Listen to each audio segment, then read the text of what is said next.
Hello दोस्तों, मेरा नाम सलोनी है। मैं आपके लिए एक और भाई बहन की कहानी लेकर आई हूँ जो कि मेरे फ्रेंड ने मुझे शेयर किया है। तो चलिए कहानी को शुरू करते हैं। अब निशा अपने बिस्तर पर लेटी हुई थी। सफाई करने के बाद वह काफी थक गई थी। गर्मियों की छुट्टियां शुरू हो चुकी थी और निशा जो 21 साल की थी, कॉलेज के दूसरे साल में पढ़ रही थी। उसकी मम्मी घर का सारा काम उसके ऊपर छोड़कर चली गई थी। काम वाली भी छुट्टी पर थी और निशा को घर के काम करना बिल्कुल पसंद नहीं था। वह अपने सिर की मालिश करते हुए आराम करने की कोशिश कर रही थी। तभी उसके छोटे भाई आकाश की आवाज सुनाई दी। आकाश कमरे में आकर बोला, क्या हुआ दीदी, तबीयत ठीक है? निशा ने थकी हुई आवाज में कहा, मम्मी सारा काम मुझ पर छोड़कर चली जाती है। छुट्टियां क्या हुई, पूरा घर मेरे जिम्मे आ गया। आकाश मुस्कुराते हुए बोला, कोई बात नहीं दीदी, मैं तुम्हारे लिए अभी दूध लेकर आता हूँ, पीने से आराम मिलेगा। निशा हल्के से मुस्कुराई और बोली, ठीक है, लेकिन साथ में कुछ खाने के लिए भी ले आना। कुछ देर बाद आकाश तेल लेकर वापस आ गया और बोला, दीदी आप अपने बालों की मसाज करवा लो, मैं कर देता हूँ। निशा को उसकी बात कुछ अजीब लगी। उसने कहा, यह तुम्हारा काम नहीं है, तुम अपने दोस्तों के साथ बाहर जाओ, मुझे मसाज की जरूरत नहीं है। लेकिन आकाश ने उसकी बात अनसुनी कर दी और खुद ही उसके बालों से क्लिप निकालते हुए बोला, आप इतना नखरे क्यों करती हो? निशा ने हल्का सा चौंक कर कहा, आकाश ये क्या कर रहे हो? मैं ठीक हूँ, मुझे मसाज की जरूरत नहीं है। आकाश ने फिर से मुस्कुराते हुए कहा, दीदी आपको आराम की जरूरत है, आप हमेशा खुद ही सब काम करती रहती हो, थोड़ा आराम करो, मैं तुम्हें मसाज करके रिलैक्स करवा दूंगा। निशा कुछ कहने ही वाली थी कि तभी बाहर से किसी के दरवाजे पर दस्तक देने की आवाज आई। आकाश ने तुरंत कहा, मैं देखता हूँ कौन है। आकाश दरवाजा खोलने चला गया और निशा ने राहत की सांस ली। वह सोचने लगी कि आकाश जब से बड़ा हुआ है उसकी हरकतें भी कुछ बदल गई हैं। वह अब हर वक्त उसका ध्यान रखने की कोशिश करता है, जो उसे कभी कभी अजीब लगता है। दरवाजे पर निशा की दोस्त रिया खड़ी थी। वह अंदर आते ही बोली, अरे निशा, तुम आज इतनी थकी हुई क्यों लग रही हो? निशा ने थकी हुई मुस्कान के साथ कहा, बस घर के कामों ने थका दिया है, मम्मी छुट्टी पर है और घर की सारी जिम्मेदारी मुझ पर है। रिया ने हंसते हुए कहा, तुम तो वैसे भी किसी से मदद नहीं लेती, सब कुछ खुद ही करने की कोशिश करती हो। चलो आज मैं तुम्हारे साथ कुछ समय बिताती हूँ, हम दोनों मिलकर कुछ अच्छा खा पी लेंगे और आराम करेंगे। निशा ने थोड़ी राहत महसूस करते हुए कहा, तुम्हारे साथ समय बिताने से शायद मैं वाकई में थोड़ा बेहतर महसूस करूंगी। आकाश भी वापस आकर मुस्कुराते हुए बोला, चाय भी बन गई है, तुम दोनों आराम से बैठकर पी लो। निशा और रिया हंसते हुए बैठ गए और वे बातें करने लगी जैसे पुरानी यादों को फिर से ताजा कर रही हूँ। रिया और निशा ने हंसते हुए बैठ गए और वे बातें करने लगी जैसे पुरानी यादों को फिर से ताजा कर रही हूँ। रिया और निशा ने चाय की चुस्कियों के साथ बातचीत शुरू की। पुराने कॉलेज के दिनों,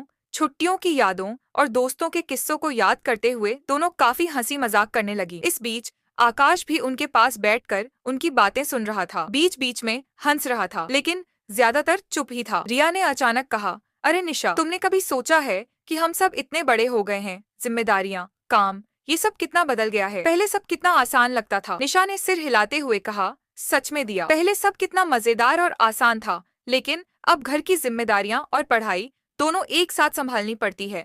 कभी कभी लगता है कि बस भाग जाऊं कहीं दूर। आकाश ने अचानक बीच में बोलते हुए कहा, दीदी अगर तुम चाहो तो मैं मम्मी से बात कर सकता हूँ, तुम कुछ दिनों के लिए रिया के साथ बाहर घूमने चली जाओ, तुम दोनों को अच्छा लगेगा और मैं घर का काम संभाल लूंगा। निशा ने उसकी बात पर थोड़ा हंसते हुए कहा, तू क्या संभालेगा आकाश, घर संभालना इतना आसान नहीं है जितना तुझे लगता है, और वैसे भी ये जिम्मेदारी अब मेरी है। रिया ने मजाक करते हुए कहा, अरे निशा, कभी कभी आकाश को भी मौका देना चाहिए, तुम उसे हमेशा छोटा समझती हो, लेकिन अब वो बड़ा हो गया है, उसे भी जिम्मेदारी का अनुभव करने दो। आकाश ने तुरंत कहा, बिल्कुल, मैं सब कुछ संभाल लूंगा दीदी, तुम बस आराम करो या कहीं घूमने चली जाओ। निशा ने हंसते हुए कहा, ठीक है, एक दिन देख लेंगे तेरा काम संभालना, अगर तूने सब अच्छे से किया तो मैं रिया के साथ कहीं घूमने का सोचूंगी। रिया और आकाश दोनों ने निशा की बात पर हंसते हुए सहमति जताई। दिन धीरे धीरे गुजर रहा था और निशा को अब अपनी थकान भी कम महसूस हो रही थी।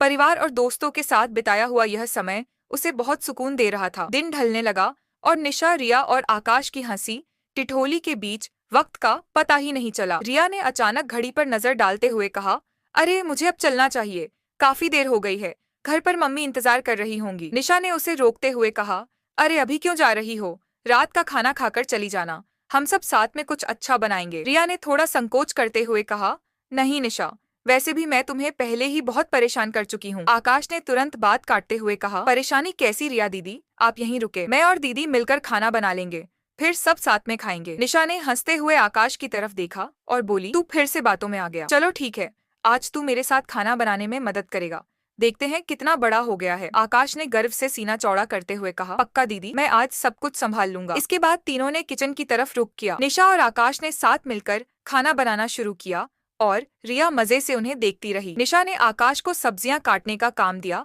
और खुद रोटियां बेलने लगी। आकाश को काम करते देख रिया भी हंसते हुए बोली, अरे आकाश, तुम तो सच में काम में लग गए हो। मुझे लगता है निशा सही कह रही थी कि अब तुम बड़े हो गए हो। आकाश ने मुस्कुराते हुए कहा, दीदी हमेशा मुझे बच्चा समझती है, लेकिन अब मैं उन्हें दिखा दूंगा कि मैं भी जिम्मेदार हूँ। खाना बनाते बनाते निशा को अपने भाई के बदलते रूप का एहसास होने लगा। उसे लगा कि आकाश सच में अब पहले जैसा छोटा और गैर जिम्मेदार नहीं रहा, बल्कि वह भी घर की जिम्मेदारियों में हाथ बटाने के लिए तैयार हो रहा है। उसने मन ही मन सोचा, शायद मुझे इसे थोड़ा और भरोसा देना चाहिए। जब खाना तैयार हो गया तो तीनों ने मिलकर टेबल पर खाना लगाया और हंसी मजाक करते हुए खाना खाया। रिया बोली, आज का दिन सच में बहुत अच्छा रहा। तुम दोनों के साथ वक्त बिताकर पुरानी यादें ताजा हो गईं। निशा ने मुस्कुराते हुए कहा, हाँ सच में, ये छोटे छोटे पल ही हैं जो जिंदगी को खास बनाते हैं। और हाँ आकाश, आज तुमने सच में अच्छा काम किया। मैं मानती हूँ तुम अब जिम्मेदार हो रहे हो। आकाश ने मुस्कुराते हुए जवाब दिया, धन्यवाद दीदी, मैं हमेशा तुम्हारी मदद के लिए तैयार हूँ। रिया ने जाते जाते निशा से कहा, याद रखना तुम भी कभी कभी आराम करो और आकाश पर भरोसा करो, अब वह सब संभाल सकता है। रिया के जाने के बाद निशा ने आकाश की तरफ देखा और हल्की मुस्कान के साथ बोली, शायद तुम सही हो आकाश, मुझे तुम पर थोड़ा और भरोसा करना चाहिए। अब से मैं तुम्हें कुछ जिम्मेदारियां सौंप दूंगी। आकाश ने हंसते हुए कहा, मैं तैयार हूँ दीदी, तुम्हें मुझ पर भरोसा करने का मौका नहीं दूंगा। इस तरह उस दिन के बाद से निशा ने आकाश को घर के कामों में शामिल करना शुरू किया। भाई बहन का रिश्ता और मजबूत हो गया और दोनों ने मिलकर हर जिम्मेदारी को साथ निभाना सीखा। आने वाले दिनों में निशा और आकाश के बीच का रिश्ता और भी गहरा और मजबूत होता चला गया। आकाश अब निशा की हर जरूरत और काम में हाथ बटाने लगा था। वह छोटे मोटे काम जैसे बर्तन धोना, सब्जियां काटना या घर की सफाई करना खुशी खुशी करता और निशा भी अब उस पर भरोसा करने लगी थी। एक दिन निशा अपने कॉलेज के काम में व्यस्त थी जब आकाश ने दरवाजे पर दस्तक दी। अंदर आकर उसने कहा, दीदी, मैंने आज मम्मी की रसोई के सारे काम खुद ही निपटा दिए, अब तुम आराम कर सकती हो। निशा ने आश्चर्य से उसकी तरफ देखा और मुस्कुराते हुए कहा, सच में तू तो अब पूरी तरह से समझदार हो गया है। पहले तो मुझसे कुछ भी काम करवाने के लिए कहता था और अब खुद ही सब कर रहा है। आकाश ने हल्का सा सिर झुकाते हुए मजाक में कहा, दीदी, अगर मुझ पर ज्यादा काम डालोगी तो फिर कहीं मैं भाग ना जाऊं। दोनों हंस पड़े और निशा ने प्यार से कहा, नहीं भागने दूंगी, क्योंकि अब मुझे एहसास हो गया है कि हम दोनों मिलकर घर को अच्छी तरह संभाल सकते हैं। कुछ दिनों बाद निशा की मम्मी वापस लौट आई। जब उन्होंने देखा कि घर साफ सुथरा और व्यवस्थित है तो वे हैरान रह गईं। उन्होंने निशा से पूछा, यह सब किसने किया? तुमने अकेले कैसे सब संभाला? इस पर आकाश ने गर्व से कहा, मम्मी, दीदी अकेली नहीं थी, मैंने भी उनकी मदद की है। अब मैं बड़ा हो गया हूँ और घर के कामों में हाथ बंटा सकता हूँ। मम्मी ने प्यार से आकाश के सिर पर हाथ फेरते हुए कहा, तुम दोनों ने मिलकर बहुत अच्छा काम किया, मैं तुम पर गर्व महसूस कर रही हूँ। निशा ने हंसते हुए कहा, अब आपको हमसे ज्यादा चिंता करने की जरूरत नहीं है मम्मी, आकाश अब मेरा सबसे बड़ा सहारा बन गया है। इस तरह निशा और आकाश का रिश्ता पहले से भी ज्यादा मजबूत हो गया। निशा ने न केवल अपने भाई में एक दोस्त पाया, बल्कि उसे यह भी महसूस हुआ कि साथ मिलकर जिम्मेदारियों को बांटना जिंदगी को आसान और खुशनुमा बना देता है। समय बीतता गया और दोनों भाई बहन एक दूसरे का हमेशा साथ देने लगे, चाहे घर के काम हो या जिंदगी की मुश्किलें। निशा अब जानती थी कि आकाश पर वह पूरा भरोसा कर सकती है और आकाश ने भी साबित कर दिया था कि वह अपनी बहन की मदद के लिए हमेशा तैयार है। दोस्तों, तो कैसी लगी हमारी यह कहानी? कमेंट बॉक्स में जरूर बताएं और हमारे चैनल को सब्सक्राइब भी कर लें। इस वीडियो के माध्यम से समाज में घट रही घटनाओं को लोगों तक पहुंचाकर हम केवल लोगों को जागरूक करने का कार्य कर रहे हैं तथा इस वीडियो के माध्यम से किसी की भावनाओं को आहत करना हमारा उद्देश्य नहीं है।